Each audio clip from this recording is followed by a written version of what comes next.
Ladies and gentlemen, children of all ages, you are watching the 2025 NBA Epitome Game Series, presented by Law Murray, Power Rankings Project Ringmaster at The Athletic. This is where I pick out one game from each team from the last regular season. I am putting the spotlight on the biggest weakness of the 14 teams that missed the playoffs and the biggest strength of the 16 playoff teams from the regular season. This installment features the Utah Jazz. The Jazz were already horrible defensively in 2024, and they were somehow even worse last year, on their way to a league-worst 65 losses, 6 more than any other season in franchise history. In addition to the defense remaining the worst Utah had ever seen, the offense also plummeted to depths that haven't been approached relative to the rest of the league since the 1980s. It was clearly a season that the Jazz hope is the nadir period for a rebuild that has lasted 3 years now. The epitome game for the Jazz came in early December versus the Lakers. This was a second night of a back-to-back for Utah and the end of a 5-game homestand. But this was not a tank game for the Jazz. They were playing their top starting lineup. They also just could not pressure the Lakers' offense. Last few minutes of the first quarter, and Utah actually has a lead here.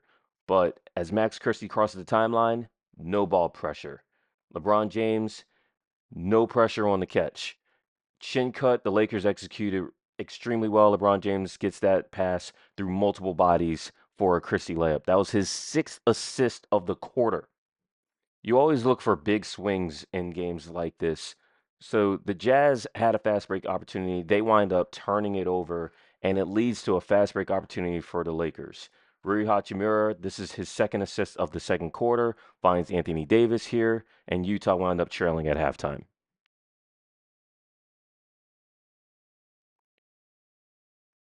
Jalen Hood-Schifino is going to try and attack Isaiah Collier here, and it's not successful. Collier gets his hand in there, gets a steal, forces the only Lakers turnover of this second half, and Utah didn't even score on it.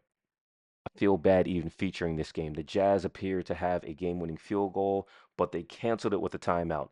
But before that, LeBron James loses the handle. The Jazz don't get the steal. LeBron gets a second chance to attack Keontae George, something that the Lakers did the entire fourth quarter, and this is their final score of the game. It outlines the fact that Utah did not force a single fourth quarter turnover. Utah lost this game 105 to 104, dropping their record at that point to 4-16. The Lakers were an average team at taking care of the basketball last season, but of course they had a season-low 5 turnovers in Utah. In a 1-point loss, the Jazz lost the possession battle by 12. That is, they allowed 2 more offensive rebounds and had 10 more turnovers. No team was worse than Utah in the possession battle last year. The Jazz were the NBA's worst defense last season. They were dead last at 14 turnovers, and they had the worst turnover differential in league history. They were the only team in the league that averaged fewer than 7 steals per game last season. You would think that all of the losing would lead to good lottery results, but no, the Jazz ended up with the 5th pick in the draft.